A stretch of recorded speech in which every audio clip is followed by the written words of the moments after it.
Sheffield United welcome West Ham to Bramall Lane on Sunday afternoon, still looking for their first Premier League win of the season. And West Ham make the long trip to Yorkshire on the back of a last gasp victory against Fulham before the international break, a result which moved the West Ham up to 12th place. Although I've not looked at a lot of the results today, Matt, don't know if there's a huge amount of changes today, is there? No. I don't think there is, no, because throwing us massively under the bus. But listen, Matt, there's not. It's Sheffield United tomorrow afternoon. Of course, make sure you tune in tomorrow. We'll be doing a match day live for the Sheffield United game. And of course, Matt, I'm not under the cupboard anymore. No, you can move around. Quick thoughts on Sheffield United, mate. I think they're struggling at the moment, but I think they'll turn the corner pretty soon. They've had quite a few key injuries to like the defensive line, which really was their core last season. You know, they built their game on not conceding a lot of goals, and they're in the top 5 for like the least amount of goals conceded. So I think once they get their defenders back fit and their backline sorted again, I think they'll probably go back up the table. I think they're too good for the position they're actually in. I know that's a quoted, players, you're only as good as where you are, but I think on the base players, a lot worse teams than Sheffield United in the league this season. Yeah. Absolutely, and Chris Wilder, for I suppose a lot of the fans who don't follow Sheffield United, I'm not going to lie, I didn't know a huge amount about him, but he's kind of gone there, done a job, and it's good to see teams sticking by managers. But listen, without further ado, we are talking about some of the opposition today. So let's bring in our guest of the evening, which we've been doing throughout this whole time. Make sure you get your comments in. We are live, and we'll try and get some questions in to Nick. Nick from the Sheffield United way. Nearly Sheffield United way, but yeah. I'll give you that one. How you doing, mate? You okay? I'm good, thanks. How are you guys? Yeah, good. Thank you very much for joining us, mate. Can you just give a brief description then on the channels, etc., where you're from and all that sort of stuff? No worries. Yeah, it's very similar to you guys, but it's a Sheffield United fan channel instead of a West Ham United fan channel. Originally, it got started by me. The channel was called In Good Nick. Now it's kind of transitioned into the Sheffield United way because it is now all about Sheffield United. So yeah, that's the long and short of it.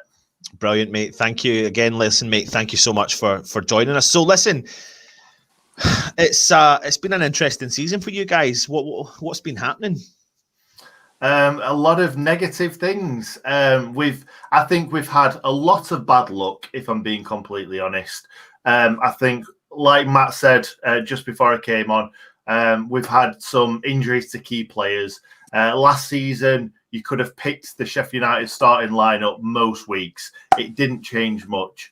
This season, it's changed a hell of a lot. It's only the front line that really changed last season because obviously we didn't score as many goals as what we would have liked to have last season, but we didn't concede goals either. So that's the reason why we did so well.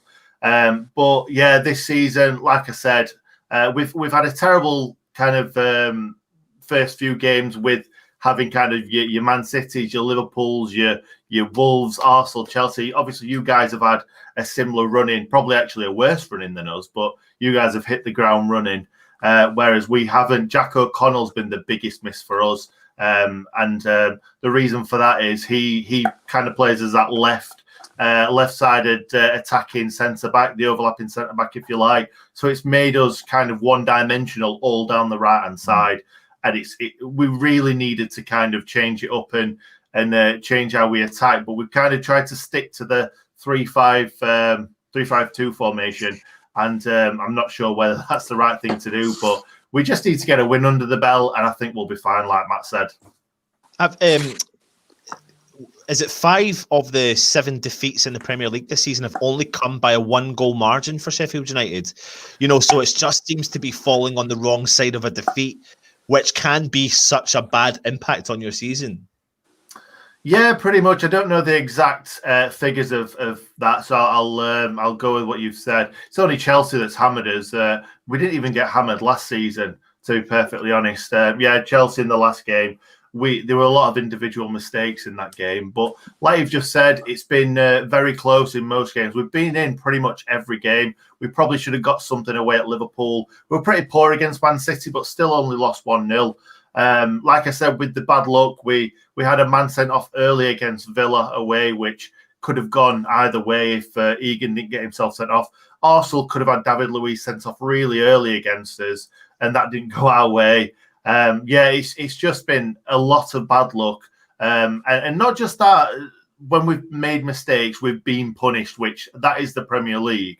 But yeah, it's just everything's gone wrong for us.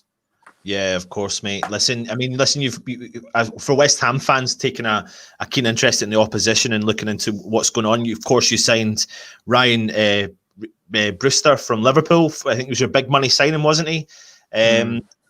How's he taken to the life at Sheffield United? Well, first of all, I'll just say I think it was a slight panic buy because we were obviously struggling and we needed to bring somebody in. I don't know whether a striker was the right kind of player to bring in, maybe more of an attacking midfielder. But Brewster, since he's come in, I think we're trying to start him every game to get him up to speed because obviously he's not played any Premier League football until this season with us. So it's been a bit of a baptism of fire. I don't think he's up to speed yet. He hasn't. I don't even know if he's had a shot, to be honest, yet. I think he just needs game time. Needs to get used to the Premier League, but with us, with where we are, he needs to get up to speed pretty quick. Yeah, of course. Matt, listen, talking about Sheffield United, what's your kind of view on it? I know you mentioned it there from the start, but in particular, Chris Wilder. I mean, how do you think he's doing things from an opposition? Nick, it's good for you to hear it as well. Matt, what's your thoughts? I mean, if you look where they were when he came in, he's done a fantastic job.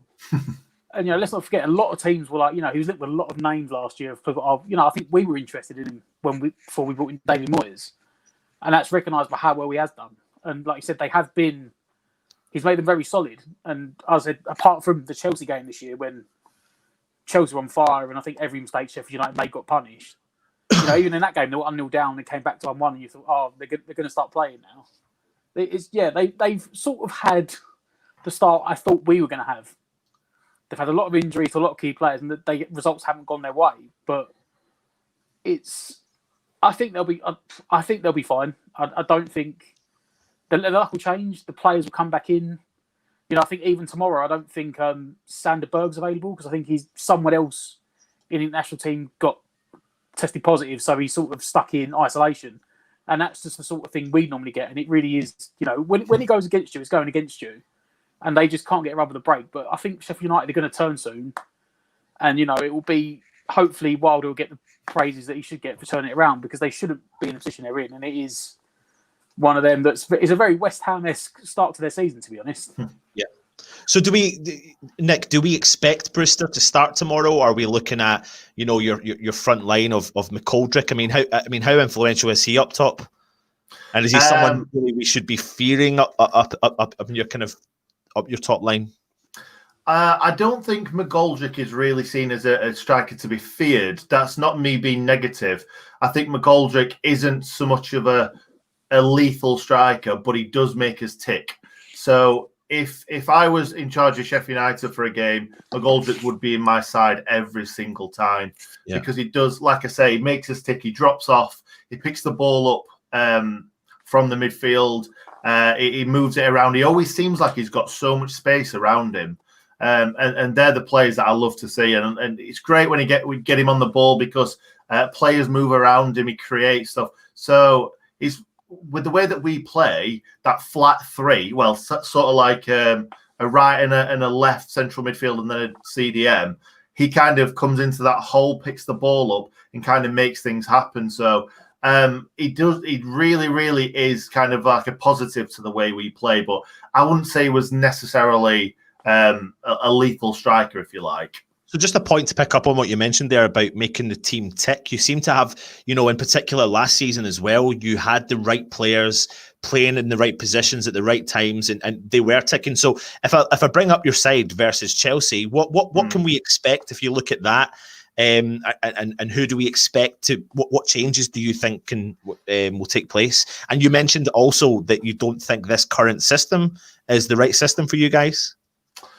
No, I wouldn't say that the system isn't right for us. I think right now we may we may see some positive things happen if we do kind of tinker with the system.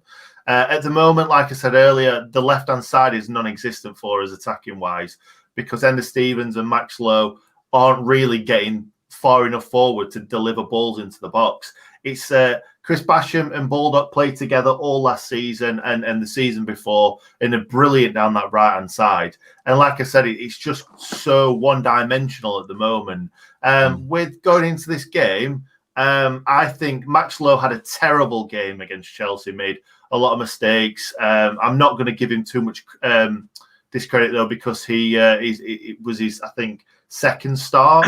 So I see Ender Stevens going left wing back. I see either Ampadu or Jack Robinson going left centre back for where Stevens was.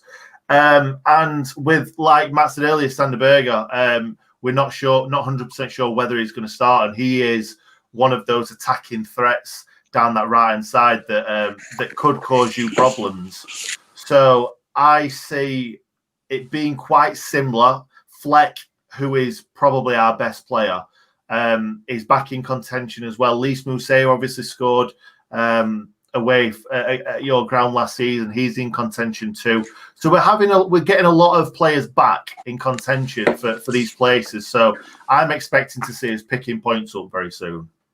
Are you happy then so far? I know results matter. I listen. We're West Ham fans. We know that really. You can turn up, you can play the game really well. Has it been an awful start? If you talk about the games you've been playing and the style of football you're doing, or has it just been you can't get a result over the line? Yeah, exactly that. We can't get that result over the line. Other than the Chelsea game, we were really poor against Chelsea. We started the first 10, 15 minutes brilliantly, took the game to I know it sounds stupid, 10, 15 minutes when we're talking about 90-minute matches, but we really looked like the Sheffield United of last season when we started. We scored a goal, we were then going for it again, and then we kind of just sat back and just let them come on to us, and that's when we got punished. But yeah, this season, the Wolves game, first game of the season, we let 2 sloppy goals in really early on, which was really kind of put us on the back foot. We then just didn't. We just couldn't pick ourselves back up after that game.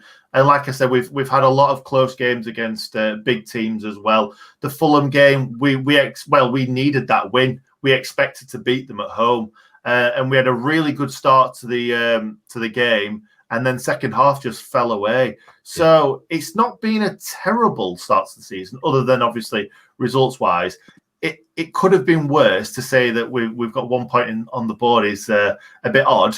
But I'm expecting us to pick points up. I'm hoping so anyway.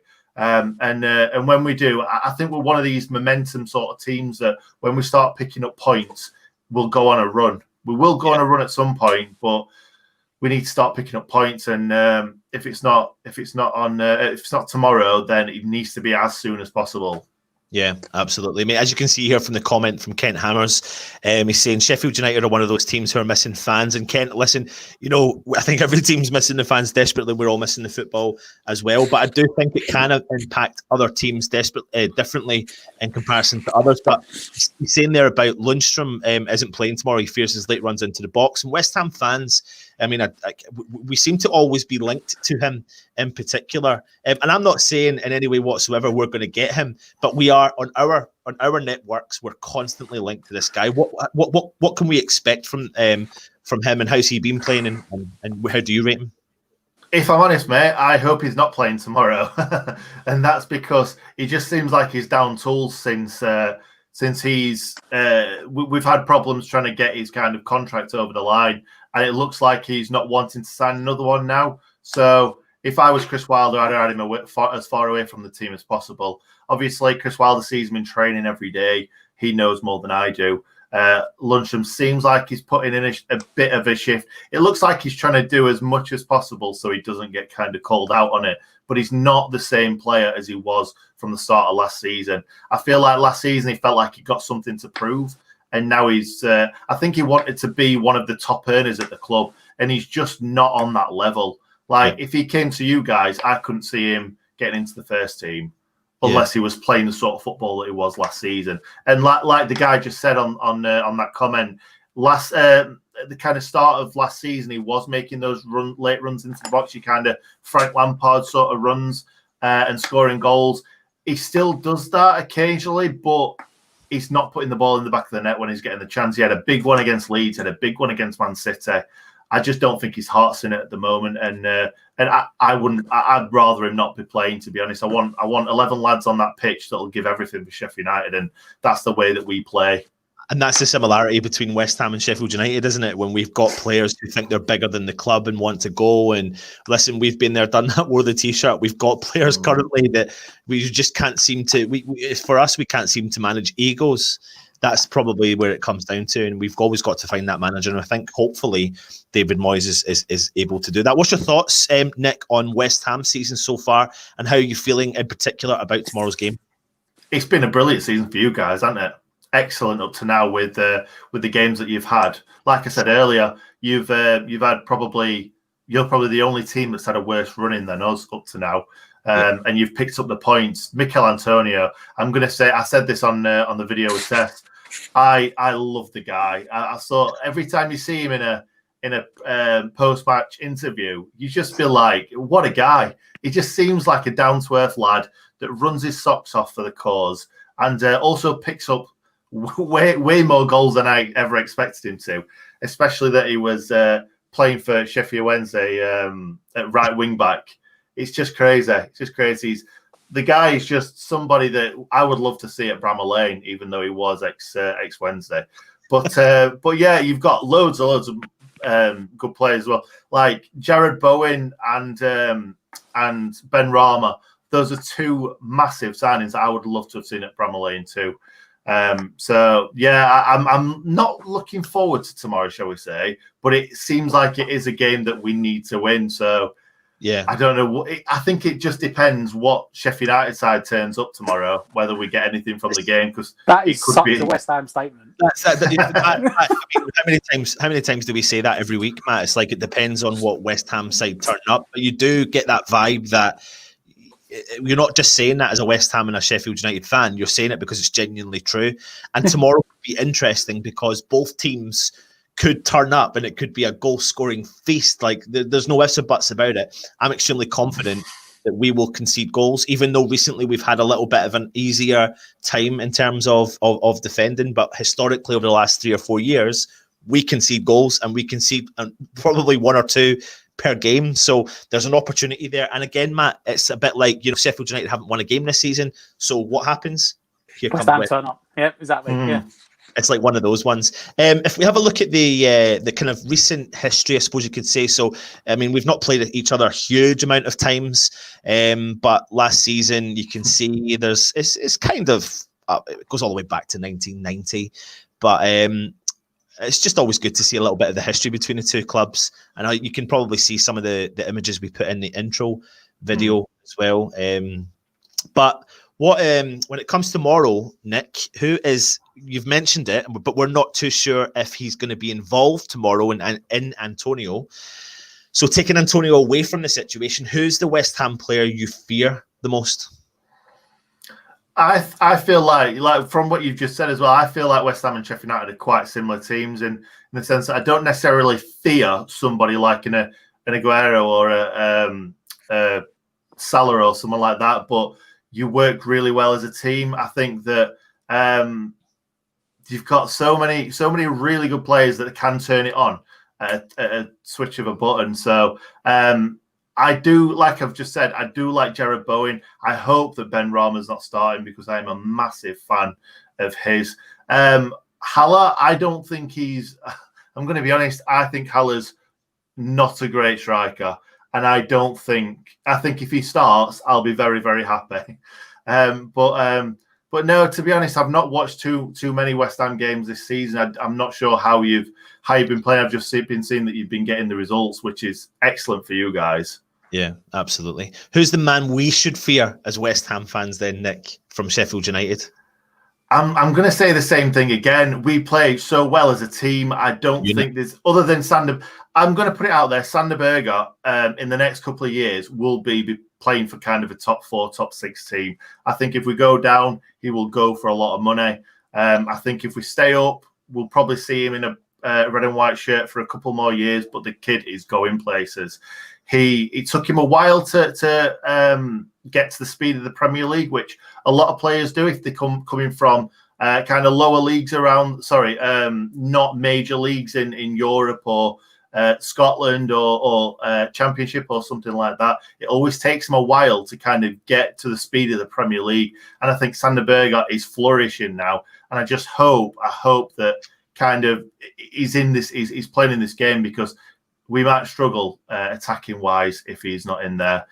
So I think Sander Berge is the guy that you need to fear. Like I said about David McGoldrick, though, he makes us tick. So David McGoldrick will make other players play better around him. So he is a player to fear in that sense. I think McGoldrick sounds like the sort of guy that draws defenders out of position, and West Ham have got a couple of defenders that like to draw themselves out of position, even if there's no player to mark. So if there's a player that's going to draw them out, he'll draw quite a few of them out, and he's the one, when I think about Sheffield United, I fear, because I'll take a keen interest in the defence, in particular at West Ham, and we've got players that step out of position on a regular occasion. So if he, like you said, he draws back to the midfield, these players, hopefully now with our midfield, Souček and Rice balancing that out, we don't have to afford for them to step out, but they still do.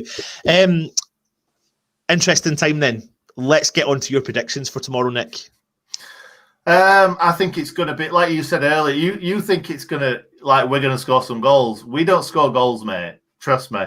If it's going to be a 1-0 or a 2-1, I reckon, if we're going to get a result from this game, it's going to be really, really tight, I reckon. I'm going to go 1-0 Blades, but I'm really, really nervous around this game. Yeah, absolutely. I mean, I think, you know what, it's just one of those games that West Ham fans can't go into each game feeling over the top confidence, because we can go into a run of results and bang, we just get absolutely destroyed from anyone. It just comes out of nowhere. I've seen so many things people say we're the most inconsistent side. You don't bet in West Ham. Even as a neutral, you can't bet in West Ham, because when you expect them to win, they don't, and when you don't expect them to win, they do. You know, it's just all over the shop, and it's a crazy roller coaster. So we're getting loads of comments coming in here. People are agreeing with you. He's brilliant. Gets better every game. I fully expect John Egan to play in the centre at 3 at the back. Oh, is that your man? That's your man, isn't it? Yeah. Oh yeah. We'll use the bench due to injury. So thanks for joining us there, Hal. Matt, any kind of comments you want to say in Sheffield United before we say goodbye to Nick? We're saying about Sander Berge. I mean, weren't we linked with him before we signed Souček? Mate, who were we not linked to? I'm sure I think you were, to be honest. I think you were. I think we were looking at him and then just went, typical West Ham, we looked at someone and didn't sign him, and then he's turned out to be a great player, which is the way we do things. But yeah, I mean, John Fleck I worry about. I know he's been out injured, but he's a fantastic player. If they can get the left back position sorted again, they get the width. They've got good players. Like I said, I think they've got more than they've got good players. They've got a good team. There's always a team ethic, and they play well and they work for each other. It's just I don't worry for them. I don't worry for Sheffield United. I mean, regardless of the result tomorrow, I think it's just they just, like a lot of teams, or we're quite lucky in the fact that we're a team that historically has a lot of injuries. At the moment, touch wood, we don't. But Sheffield United have been struggling. But I think when they get their injury sorted, they'll go back up the table. Yeah, there's too much. There's too much in the way they play. Like, they're normally very good at the back, and obviously defensive frailties from injuries has left them a bit exposed. But get them sorted, they'll be back up the table, because I said there's teams in the division that are a lot worse, even just defensively, than Sheffield United. They don't score. They don't score a lot of goals, and like Nick said, he probably expects a 1-0 tomorrow. That's like one of their they're like stone built results of last year was nicking 1-0s, 2-1s. They don't concede a lot of goals. They don't score a lot, and I think when they get the defence sorted, they'll be fine. They'll be back up there again. Absolutely. Well, Nick, listen, mate, thank you so much for joining us. It's been an absolute pleasure, and hopefully for the return leg, if you're happy to, in the future, we'll get you back on the show again to discuss. And hopefully things are going better for you guys, but hopefully we're a little bit further up the table than you. Fingers crossed. We obviously want West Ham to do well. Nick, thank you very much, mate, and please go and check out Nick's channel. We'll put all the stuff in the description as well below, so we'll go from there. Thank you very much, Nick. Thanks a lot, guys. Cheers, mate. Cheers. Take it easy. Matt, it's now time to, of course, talk about our beautiful West Ham. So it's great, though. It's great having, I really am enjoying having the opposition fans on. each week on the preview. I'm hoping everyone who's watching right now is. If you wonder why I'm a little bit distracted, I've actually moved out of the cupboard in the house and I'm now in a bigger room, and I'm so confused at why I've got so much room to play with. I don't know where to look. You're not I feel really... What? So you're not like this. You're not sitting cramped in like no. Oh mate, honestly, it's. Well, I mean, you're a big guy, and people don't realise it. It's like, you need the space. You're not exactly sure. Yeah. No, it's true. Actually, I am quite a big guy, so I do need the space. But keep your comments coming in. Good comment coming in here from Pam. She's saying, we have not beaten Sheffield United at home, so the Mirror says they are bottom of the league and have not kept a clean sheet. So with that in mind, we could win 1-0, so check the score. It's going to be an interesting one. We'll come on to the prediction. I did see it's something stupid, like we haven't beaten them at home. Is it like 20, 30 years or something stupid? But I mean, like 86 or 68 or something random was the last time we beat them at Bramble Lane. I mean, if we look here, you can actually see Sheffield United at home back in 91. We drew back in 91. There's a win there, but that's the League Cups. It's the League Cup. Sheffield United, Premier League I'm sure it's a long time ago. I read the last time we won the league in the Premier League. Yeah, there you go, Ben. Not since 2004. 2004. That's not the top flight though, is it? That's the Championship. Yeah, but then this is what they pay for the top flight. Now you're being really picky. Anyway, let's talk about West Ham. Yeah, see, not since '68 in the top flight. Yeah, but come on. What was that? 2004. So that's still 16 years since we won at Bramble Lane. I mean, we haven't had many games since then, but. Absolutely, mate. Well, listen, before we do move on to West Ham like we always do, let's go and listen to what the gaffer has had to say.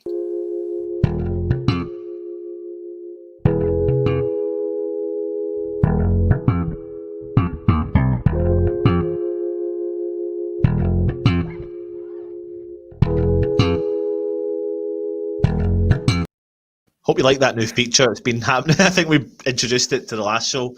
But, he had his press conference. And in his press conference, it was really interesting. He was talking a lot about Declan Rice, Matt. To be captain of West Ham at such a young age at the moment is helping him as well. We're trying to get him to take more responsibility, more leadership, and he's certainly doing that. What do we read into that comment? Oh, it sounds like they're trying to, they're shaping him up for when Noble goes.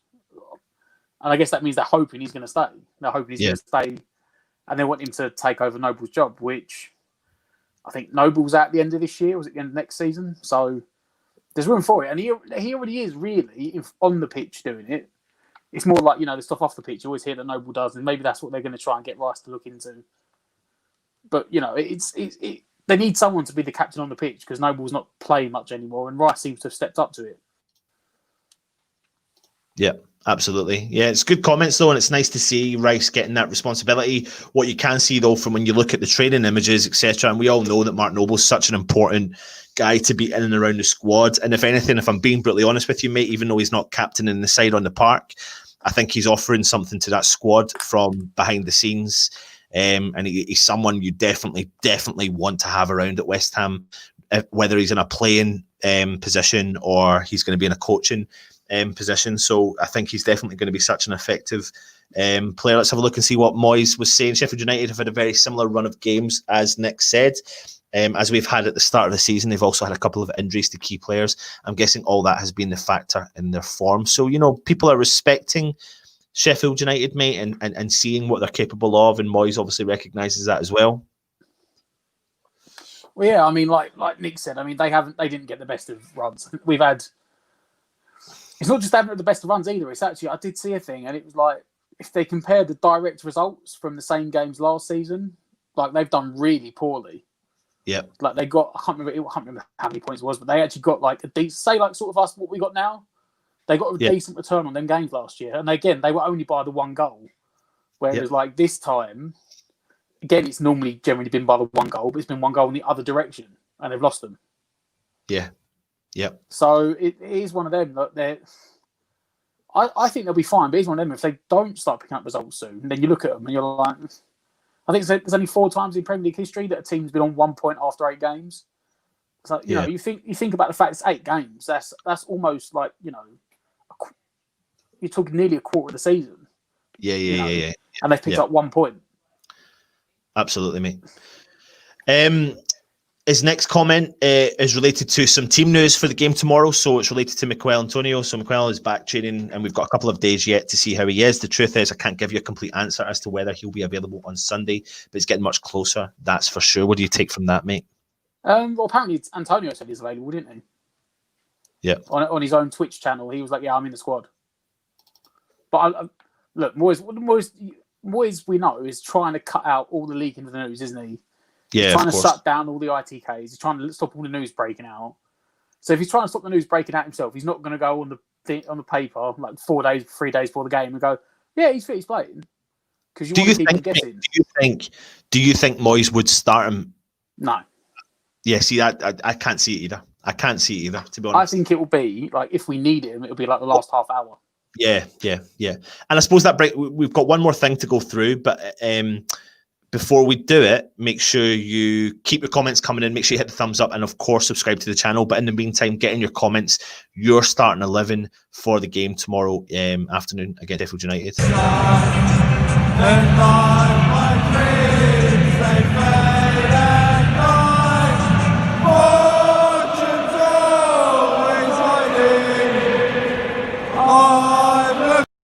Another bit of news, Matt, was Angelo Ogbonna.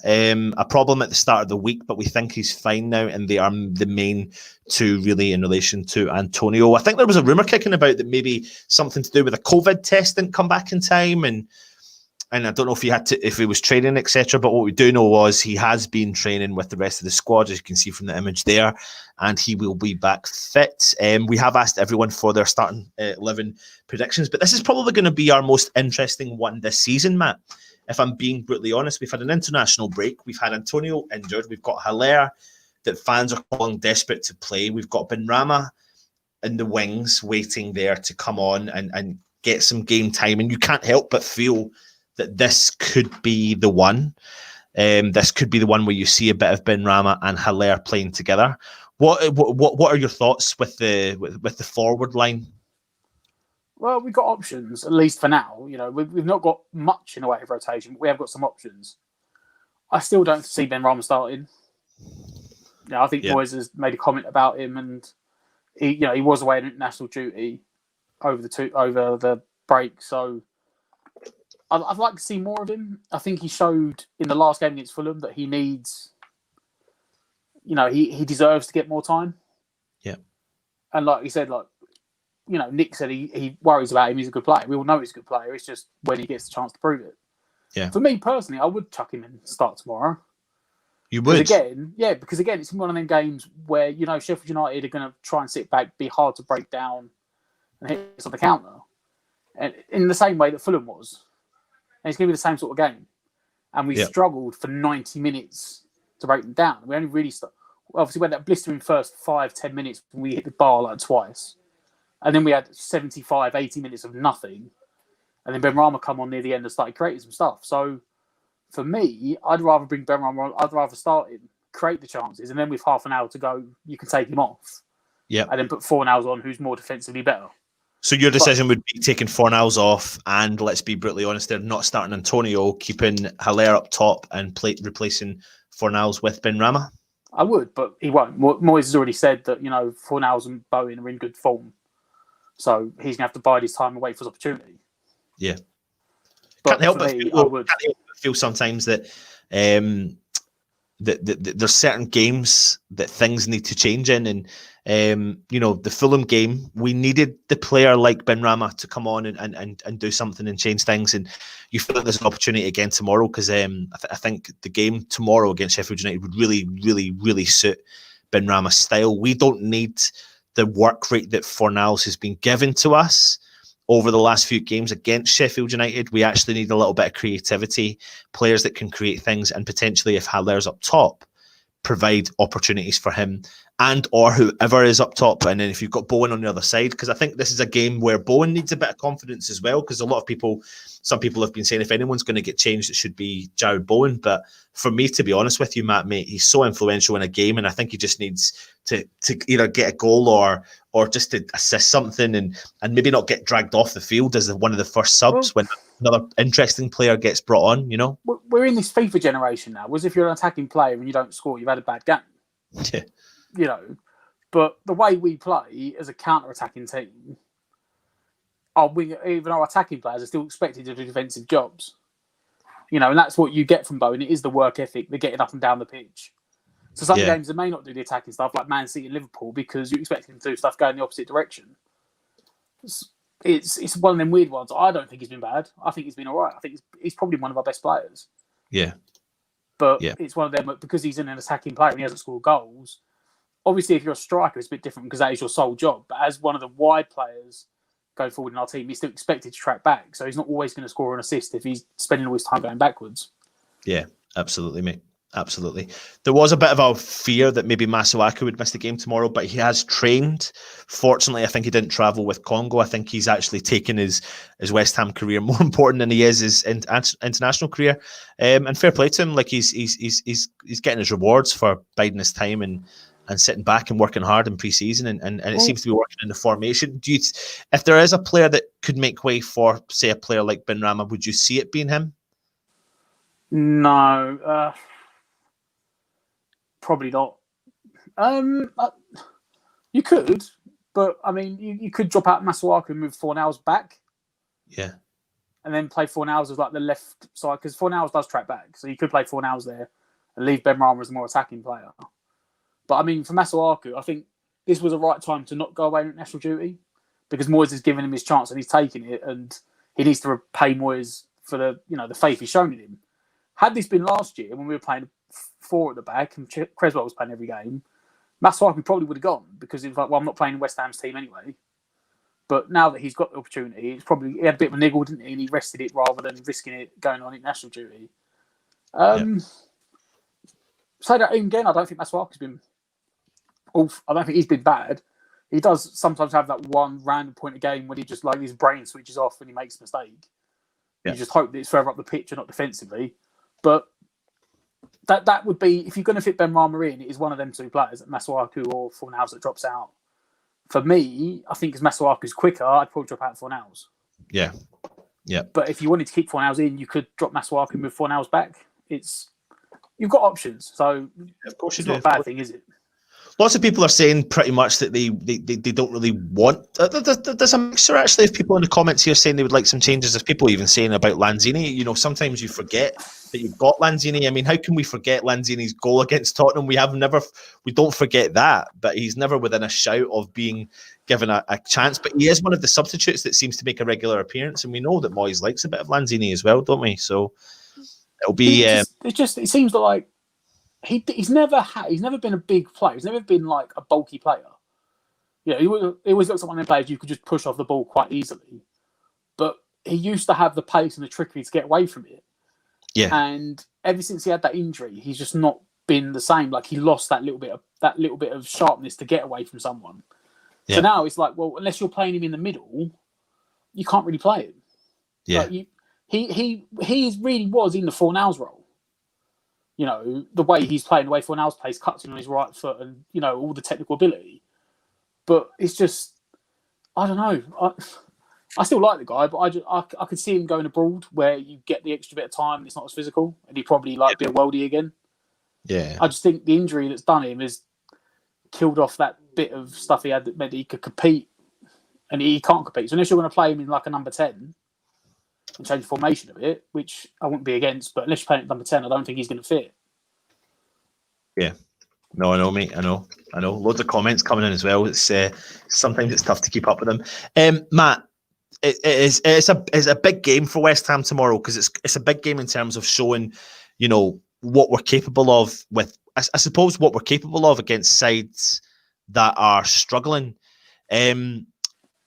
I think my only fear is we set up again something similar to what we did against Fulham, and it wasn't pretty. We got the result, but it wasn't pretty. And it was by far from pretty. In actual fact, we were lucky not to get a draw because of such a shit penalty. So it's not even like grinding out a result. We didn't grind out that result. We were just pure and utter luck against West Ham. Well, we thought we grinded out the result, and then we done a West Ham usual and imploded in the last second, gave away a penalty. And then Fulham out-topped us in like absolute mad awfulness. One other interesting department of West Ham right now is the defence. So we've got a really well performing Creswell. We've got Sofal on the other side, really performing well. But then we've got the middle of the park, and Ogbonna limped out of the game. He looked really angry when he came off against Fulham, actually. And then obviously there's been a bit of a problem. Diop's. Can you hear me? Okay. Yeah, I can hear you, mate. Go on. All right. Sorry, I thought you were tapping your ear there. No. Yeah, go on. And then obviously Ogbonna has come back in, but Diop found his way back into the side. He came on and he performed all right. Balbuena's been playing really well. There was something that went on there at the start of the week. We don't know if it's related to a COVID test, but we do know that Ogbonna's trained. What happens in that back line? Because there's a mixture of comments here. There's a strong mixture, mate. And I don't think everyone borderline has actually said that. I'll bring up the teams again that people are saying Augie and where is it? Let me just find it there. So obviously Stell's saying Augie and Diop and he's not mentioned Balbuena. He's changed formation there. Yep. And then Balbuena and Augie for Pam. I think Kent is saying Augie and Diop.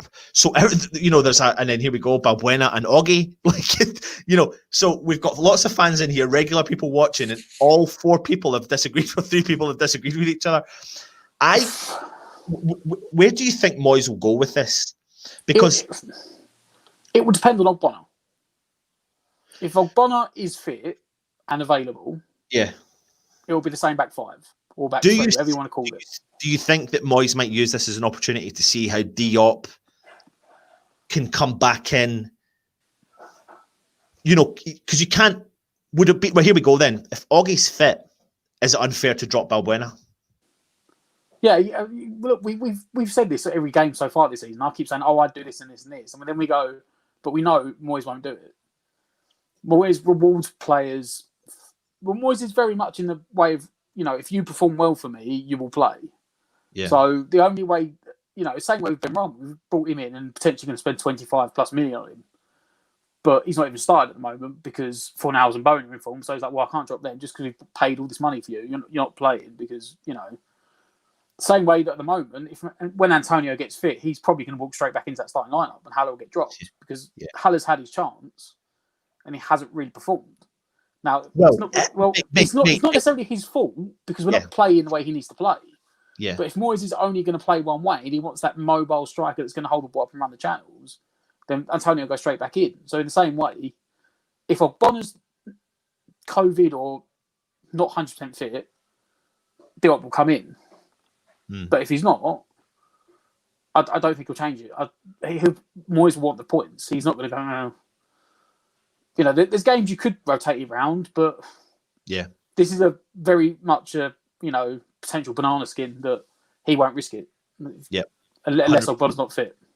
Before we move on to the next section, Matt, I want to ask a couple of people in here who are regulars of watching the channel. Loads of people have been approaching us, asking us about merchandise. We've never really done it before, but we're kind of really intrigued about it, to be honest, and just to see if people want it. And I'm not gonna really lie to you guys, to be honest. We're not in this game to try and make money. We enjoy it because we're West Ham fans.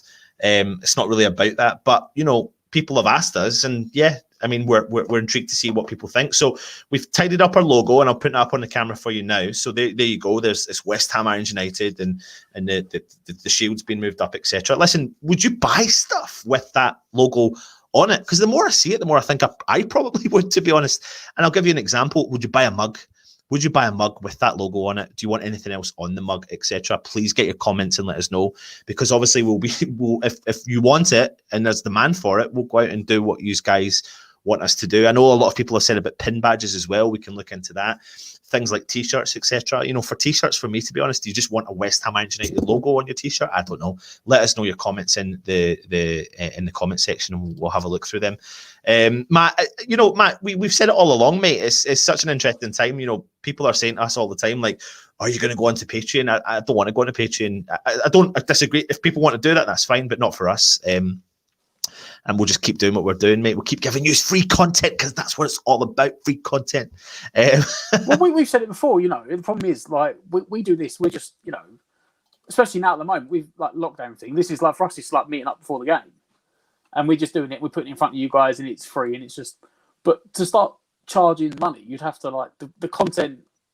You know, the quality of the content has to be through the roof. Like for me, yeah. Especially when you see people that, or if you go to like not just as in like footballing YouTube, but like gaming YouTube and all that sort of stuff. You see the quality of content those people make, and then like they don't have Patreons, and you're like, well, how can? I don't know, it's a very weird topic. It's not one for me. I don't like the idea of paywalls. Yeah, like you'd have to really justify because I would like taking this and putting this behind a paywall. Like it's for me morally no, but it is what it is. If people go, I mean, to be honest, I mean, there's quite hilarious comments in here. People want a mug with Stell loves Masuaku on it, etc. Got to make one of them. See that? Can you hear me? Okay, yeah. Yeah, go on, mate. And people want Stel Suaku and all that sort of stuff. So I could picture. I tell you what, if you want a comedy, if you want to watch a comedy, just tune in on Sunday night for West Ham Weekly, and you'll see the best comedy you've ever seen in your lifetime. But just don't tell Stel you're laughing at him, not with him. Anyway, Matt, big game for West Ham tomorrow. Before we move on to the next section, get your comments in and let us know your predictions for the game tomorrow night or tomorrow afternoon.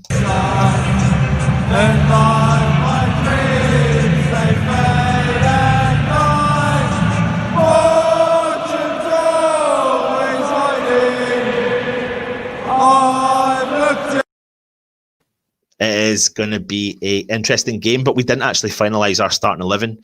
So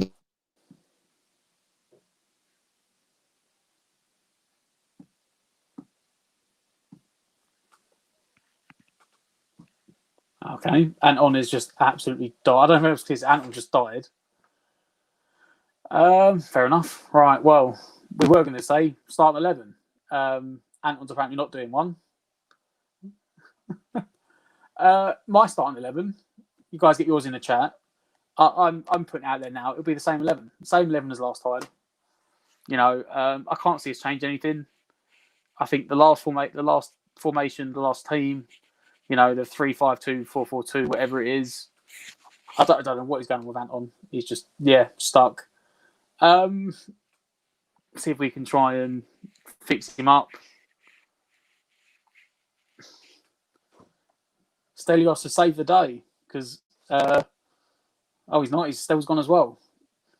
Shows up. Yeah, it's just me now, which is I have no idea what's going on, guys. Exactly. Yeah, guaranteed the same 11. It is, and we all know what Moyes is like.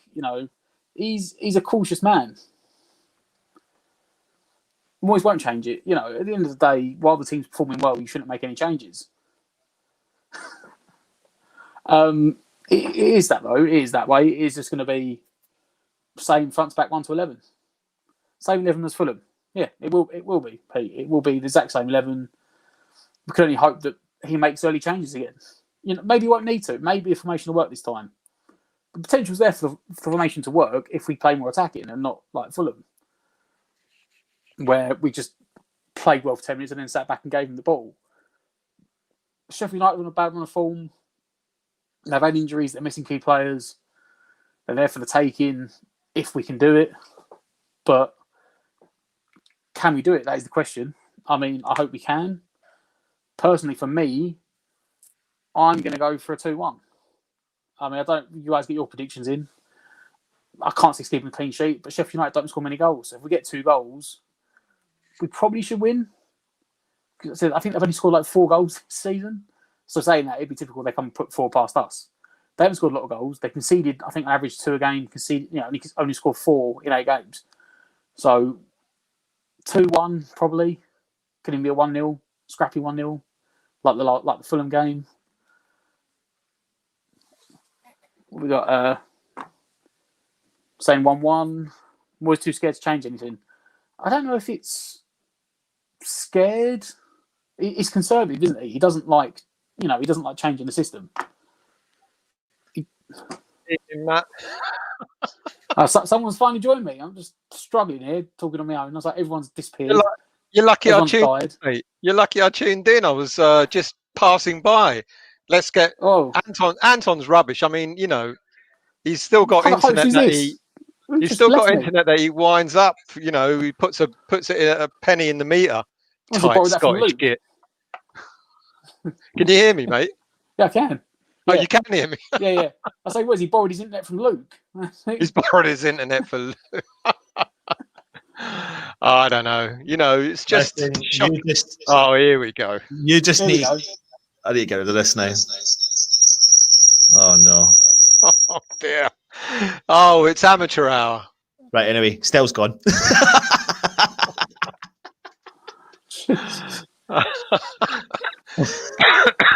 Stell, welcome Hello, to mate. the preview, mate. Welcome to the preview. It's all right. I just thought I felt sorry for Matt.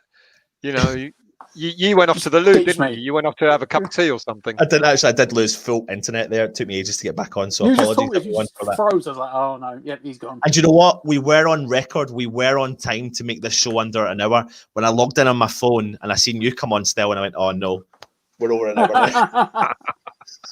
No, I won't stay. No, I just needed to correct you on some of the rubbish you kept talking about. Go for it. Come on. What did I hear? Ben Rama won't start tomorrow. I think Moyes has already said that he's got to bide his time, and he praised Bowen and Fornals for being the informed players at the moment. So I don't think we're going to see him start, and I think Balbuena won't be dropped. I think he'll be given a rest because of the number of miles he's travelled. I don't know if you guys covered that or not. I want a mug that says "Beware of the." I was listening to that shameless advertising, mate. Bloody hell! Do you know what? Your dad said you want to be a market trader. It's just like after you, Dad. Yeah. Don't lie, mate. Listen, if you really want me to put the private messages out there, I'll put them all out for the world to see. Oh, you want t-shirts? Stell wants a t-shirt with his face on the front of it. Oh, shut up! He doesn't even want Iron United on it. He just wants Stell on it. I'll tell you what I'll do. I will get a mug printed with "I love Masuaku" on it. It'll be a smash one though. It won't last very long. Where were we? Yeah, no. So Balbuena, I don't think he'll start tomorrow. I think he'll be given a rest. He'll be on the bench, but I'm not sure if he'll start, only because of the miles he's travelled. I don't know if you guys mentioned that at all. We did, yeah, but we I think the thing we were kind of talking about mainly, the biggest concern really would be facing up against a side like Sheffield United who are struggling, and then putting out the same side maybe that was there against Fulham, where West Ham didn't look so confident. We lost a bit of that va-va-voom because we were then making. We were looking at players like Fornals to do all the running, and we didn't need the players like Fornals to do all the running. We needed a bit of creativity. Yeah, I agree. Yeah, great chances for Haller, and I think that tomorrow's game, this is again another game where I say we need to look at Moyes and go, are you capable of making changes? Because still, it's funny. You look at the comments, and there's not one person, hardly anyone, is agreeing with the same starting 11 tomorrow. And normally that's not like West Ham fans, because we're now starting to predict that Moyes will stick with the same 11. But I think you're right. Unfortunately, I think he will. He'll try and stick with as close to the same 11 as he can. And I think only things like Balbuena, he might change it because of giving him a rest. But unfortunately, I agree with everyone. I think it does need a bit of a change up front. We need to go for this tomorrow. And that's when you would want to see Ben Rama start. But I think Moyes is, he's a man of, creature. What's the saying? Creature habit. Creature of habit. Creature of habits. He won't. I'll be very, very surprised if he makes any more than one change tomorrow, and that one change I think will be in defence, just to give Balbuena a rest. But I agree with everyone, unless he, like Kent. I saw Kent mention earlier about changing the formation. Unless he plays the same players but changes the formation, he could do that. He could play maybe a back four, 4-3-3, 4-4-1-1 maybe. Yeah. But I don't even think he'll do that. I think because the way they play as well, because they play the same formation. Well, they play the same similar-ish. They play with three at the back and the wing backs.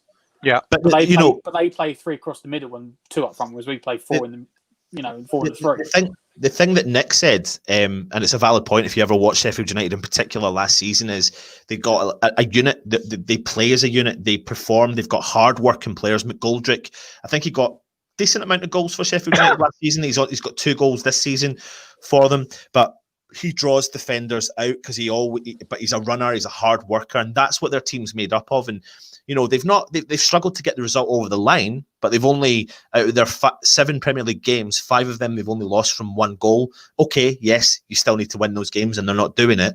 But the results have gone against them, and you would be silly to think you're stepping up against an easy opposition tomorrow, because those results don't read the right way. Yes, they haven't got the points on the board, but they haven't played awful. And the only game they got battered in, as Nick said, was against Chelsea, which was the last game. Yeah. And they've had a really, really big fixture. Manchester United, Arsenal, I think they had City as well, didn't they? Wolves, etc. So they've had tough games like West Ham have, and they'll be looking at the game tomorrow and thinking, we know West Ham are on form, but we also know West Ham are there for the taking. And that's probably why Moyes will revert to type, because he won't consider this an easy game. Whereas a lot of fans, I can understand, a lot of fans will say this is the sort of game we should go for. Moyes probably wouldn't be thinking it in that way, and he'll be thinking, I need to be safe. Where in the past we've come unstuck against teams below us, and I think Sheffield are a better team than being bottom of the league. They obviously are. But that'll be on Moyes' mind. Moyes won't want to get sloppy against teams like this, because they are a hard-working team, and that'll be in Moyes' mind. So he'll probably want to match, like Matt, you just said. Not only did they play the same formation as us, but Moyes is trying to get us to be like Sheffield, to be hard to beat, and that's why I can't see him playing, starting Benrahma. And as much as I think we do need it, I agree with you, Anton. Trying to break down their defence by having a flair player on, Moyes is going to go in with his defensive hat on, and he's gonna be careful. Yeah, it's the way it is, isn't it? Someone mentioned about Balbuena. He only got back on Thursday. That's why I think he'll be rested. So he's had a couple of days. That's fine. Oh well, that's all right then. A couple of days. He's only travelled 12,500 miles over the last few weeks. There's nothing. Still, you're pretty confident that we're going to go out with same starting 11s we did against Fulham. Matt, do you think you'll see any changes? The only change for me will be Balbuena. Yeah. Right. Yeah. Matt? I think it'll be the same 11. Yeah. Do you think Balbuena will start, Matt? Yeah. I do think. I think Balbuena will start as well. Yeah, I do. Yeah. Mm-hmm. I think the only position, and it's not to do with something's happened earlier this week related to Oggy.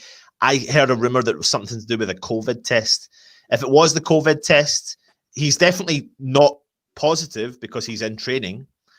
But if he was even feeling remotely rubbish and had to get a test because, I don't know how it all works now, to be honest, because it's all confusing, the guidance. So we'll see. But for me personally, I would like Moyes to make a change in the forward line, like what Kent, I think, said about bringing Benrahma in. I don't think Moyes will do that, though. That's an interesting one. Lots of comments about predictions. So before we give our predictions, we'll go through other people's predictions in here. Where are they?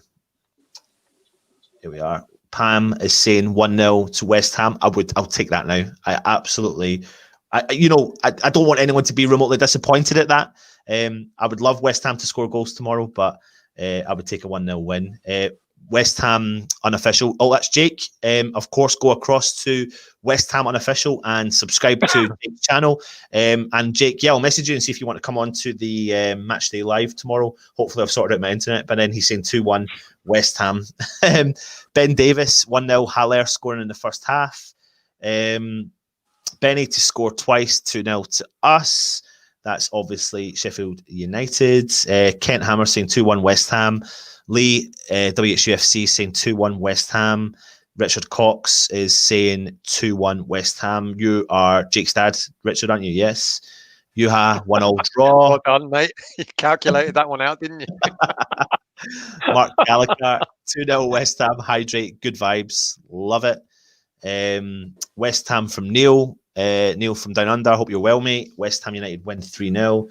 Neil T is saying 2-0. I'm assuming you're saying that's to West Ham. My dad's in the chat. 2-0 to West Ham. So yeah, lots of confident fans here. 2-1 West Ham, boring game, but 3 points from Gary from Graceland. Love the profile picture there, mate. Neil T saying 2 minutes for Ben Rama tomorrow then. After all that. Gary J saying 2-1 West Ham. Foshizi saying 1 each. Stel, go straight to you. Predictions for tomorrow's game. 2-1. Allaire brace. Naughty. Matt? He just nicked my score, so I'm going to go 2-0. Right. Okay. I actually think a 2-0's decent. They might struggle to score tomorrow. They've only scored 4 goals this season in the league. Yeah. So yeah. Matt, Cam. Here we go. 9-2. Yeah, I was just about to put that one up. Well, I was going to say they've only scored 4 goals this year, and they concede on average of 2. Yeah. So that I was going to go for a 2-1, but I'll have to go for a 2-0 now so I'm going to go for a 3-2 West Ham win. I'll tell you why. They're going to add. They've scored 4 goals all season, so typical West Ham style. We'll concede 2 against them and help them treble their tally for the season. And then because we're capable of scoring goals, just now, we'll get 3 goals. So I'll go 3-2 West Ham. Stel, you want to say something? No. All right, okay. So listen, I tried my best to keep it. We were on track until my internet kicked off for about 45 minutes. Amateur hour. And then who came in? None other than Save the day, mate. Save the day. Basically, what we should do is actually, Matt. Matt, we should do the show, but just leave Stel's face on it in front. Listen, Matt was doing all right until you messed it up, mate. Last comment from Kent: feed Haller, and he will score. Feed Haller, and he will score. Kent, I'm going to invite Kent on a show soon because he agrees with everything I say. Well, I don't know. I might go back into the comments and try and find the ones he does disagree with you on. But anyway, I've not found one for quite a few weeks. So, well, still, we watched your quiz show with Russ, and he quite disagreed with you on that night. Do you really want me to bring that one up? Still, I freeze that day. That was an awful.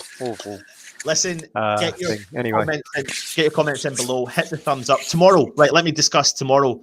We have Match Day Live. That's going out a good solid hour and a bit before the game kickoff. We'll have several guests on. Matt, you're here. I'm here. Stel, you're kicking about. I think Cess is kicking about. We've got a few guests, etc., coming on. If anyone else fancies coming on, let us know. Straight after the game, we're going to do our review. Because it's Sunday, we're going to do the review straight after the game. And then at night time, Stel's going to be bringing to you his West Ham Weekly. And then hopefully, fingers crossed, we will have the launch of a new show. I'm hoping Thursday. I'm hoping Thursday. Make sure you put the pennies in the meter, mate. I might actually have to go back under the cupboard again. Anyway, are you serious? Is that why? It's just I seem to be too far away from the router. Anyway, that's just run a cable. It's fine. Exactly. Yeah, with 2 kids running around the house. Yeah, that's a good idea, mate. Listen, thanks for joining us. Make sure you subscribe to the channel. Make sure you hit the thumbs up and make sure you comment. And yes, we'll see you tomorrow. So I've been Anton. He's been Stel. He's been Matt. And we're West Ham Irons United. Come on, you Irons.